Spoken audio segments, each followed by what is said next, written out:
পাকিস্তানের ষড়যন্ত্র ছিন্ন ভিন্ন ভারতের। গতকাল ৩০০ থেকে ৪০০ ড্রোনে হামলা পাকিস্তানের সেই ড্রোন হামলা ভেস্তে দিয়েছে ভারত। গতকাল রাত ৮টা থেকে 11:30টার মধ্যে হামলার চেষ্টা। কোথায় কোথায় হামলার চেষ্টা? জম্মু কাশ্মীর, পাঞ্জাব, রাজস্থান, গুজরাট সহ ৩৬ শহরে হামলার চেষ্টা। পাকিস্তানের ড্রোন হামলার চেষ্টা গুঁড়িয়ে দিয়েছে ভারত।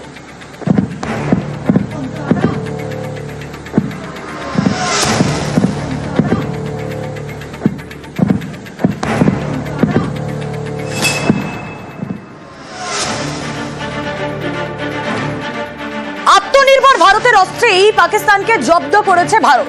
নিজেদের অস্ত্রেই পাকিস্তানকে জব্দ করেছে ভারত। তারপরও ইসলামাবাদের শিক্ষা হয় কই? তাই দিল্লি এবার কড়া বার্তা দিয়েছে। কি বার্তা? মাসুদ আজহার, হাফিজ সইদ তাদেরকে ফেরত দিক পাকিস্তান, তাহলে থামবে হামলা।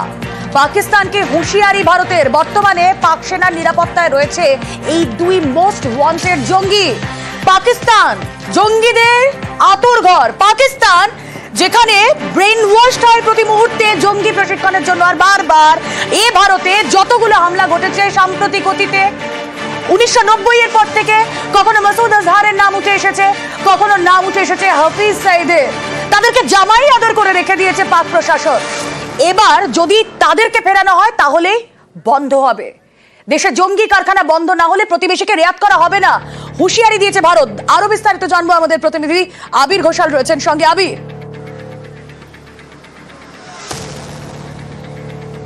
দেখো, সরাসরি আজকে বলেই দেওয়া হয়েছে যে এদের দুজনকে ফেরাতে হবে, ভারতের হাতে তুলে দিতে হবে। যতক্ষণ না পর্যন্ত এটি করা হচ্ছে ততক্ষণ পর্যন্ত যে আক্রমণের রাস্তা করা হচ্ছে বা যে ধরনের জবাব ভারতের তরফ থেকে দেওয়া হচ্ছে সেটা থেমে থাকার কোনো জায়গা নেই।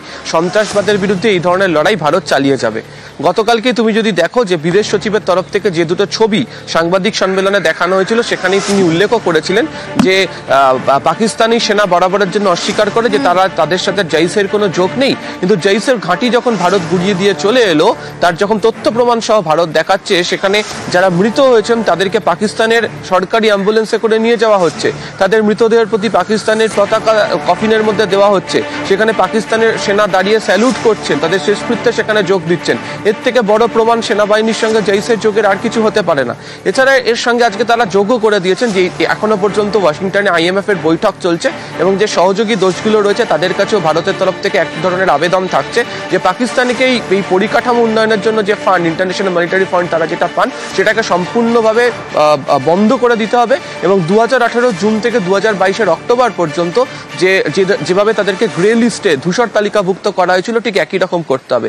এটা যদি করতে পারা যায় তাহলে এই জঙ্গি সংগঠনগুলোর কাছে যে এই অর্থ পৌঁছানোটা পাকিস্তান সরকারের তরফ থেকে বন্ধ হতে পারে এবং তারই পরিপ্রেক্ষিতে চাপে পড়বে। ফলে একদিকে কূটনৈতিক কৌশল এই অর্থ বন্ধ করার বিষয়, আর অন্যদিকে আজকে একদম সোজাসুজি চড়া সুরে হুঁশিয়ারি দিয়ে দেওয়া হলো যে এদের দুজনকে ভারতের হাতে তুলে দিতে হবে এবং যতক্ষণ না পর্যন্ত এদেরকে ভারতের হাতে তুলে দেওয়া হচ্ছে ততক্ষণ পর্যন্ত ভারত সন্ত্রাসবাদের বিরুদ্ধে পাকিস্তানের যা করছে তার বিরুদ্ধে এভাবেই তারা লড়াই চালিয়ে যাবে। বেশ।